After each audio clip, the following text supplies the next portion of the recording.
Hello friends, idli தோசைக்கு ரொம்பவே சூப்பரான சைடிஷ் பாம்பே சட்னி எப்படி பண்ணலான்னு பார்க்கலாம். ஒரு கடாயில் 2 டீஸ்பூன் கடலை எண்ணெய், கடுகு, உளுந்தம்பருப்பு, கடலைப்பருப்பு போட்டுக்கலாம். 2 பெரிய வெங்காயத்தை கட் பண்ணி ஒரு கொத்து கருவேப்பிலையோட நல்லா இதை வதக்கிக்கலாங்க. 3 காஞ்ச மிளகாய் போட்டுக்கலாம். இஞ்சி பொடிசாக கட் பண்ணி வச்சுக்கிறாங்க, அதையும் போட்டுட்டு இப்போ நல்லா வதக்கிக்கலாம். ஒரு பச்சை மிளகாய் போட்டுக்கலாம். நான் வந்து 2 தக்காளி பழத்தை பொடிசாக கட் பண்ணி வச்சுக்கிறேன். இப்போ நம்ம அதை சேர்த்துக்கலாம். சேர்த்துட்டு ஒரு வதக்கிட்டு 1/2 டீஸ்பூன் மஞ்சள்தூள் போட்டுக்கலாம். 1/2 டீஸ்பூன் கரம் மசாலா போட்டுக்கலாம். போட்டுட்டு இதை நல்லா வதக்கிக்கலாம். இது அப்படியே சிம்லேயே இருக்கட்டுங்க. நம்ம வந்து ஒரு பவுலில் 3 டீஸ்பூன் கடலை மாவு, கொஞ்சமாக உப்பு போட்டு தண்ணி ஊற்றி நல்லா ஒரு விஸ்க் வச்சு நல்லா மிக்ஸ் பண்ணிக்கலாம்.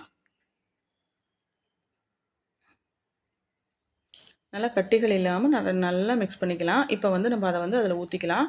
தண்ணி கொஞ்சம் நிறையவே ஊற்றி நல்லா டைலூட் பண்ணிக்கலாம். ஏன்னா சீக்கிரமாக இது கெட்டியாயிரும், கட்டியாயிரும். அதனால் கொஞ்சம் தண்ணி நிறையவே ஊற்றி நல்லா மிக்ஸ் பண்ணிக்கலாங்க. இந்த சட்னி இட்லி தோசைக்கெலாம் ரொம்பவே சூப்பராக இருக்கும். டிஃப்ரெண்ட்டான டேஸ்ட்டில் இருக்கும். கண்டிப்பாக ட்ரை பண்ணி பாருங்கள். இப்போ பார்த்தீங்கன்னா நல்லா மிக்ஸ் பண்ணியாச்சு. நம்மள்ட்ட எந்த அளவுக்கு கொத்தமல்லி இலைகள் இருக்குதோ அந்த அளவுக்கு நல்லா புதுசாக கட் பண்ணி போட்டோம்னா ரொம்பவே சூப்பராக இருக்கும். இப்போ பார்த்தீங்கன்னா நம்ம எவ்வளோ தண்ணி ஊற்றுறோம் அப்படியே கெட்டி ஆயிடுச்சு.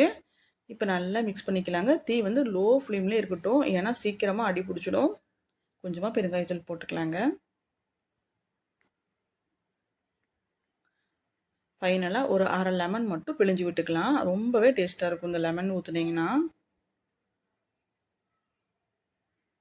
அவ்வளோதான், சூப்பராக ரெடி ஆயிடுச்சு. நம்ம நல்லா சுட சுட தோசையோட தொட்டு சாப்பிட்டா ரொம்பவே சூப்பராக இருக்கும். ட்ரை பண்ணி பாருங்கள். வீடியோ பிடிச்சி லைக் பண்ணுங்கள், ஷேர் பண்ணுங்கள், மறக்காமல் ஃபாலோ பண்ணிவிட்டு சப்ஸ்கிரைப் பண்ணிக்கோங்க. தேங்க்ஸ் ஃபார் வாட்சிங்.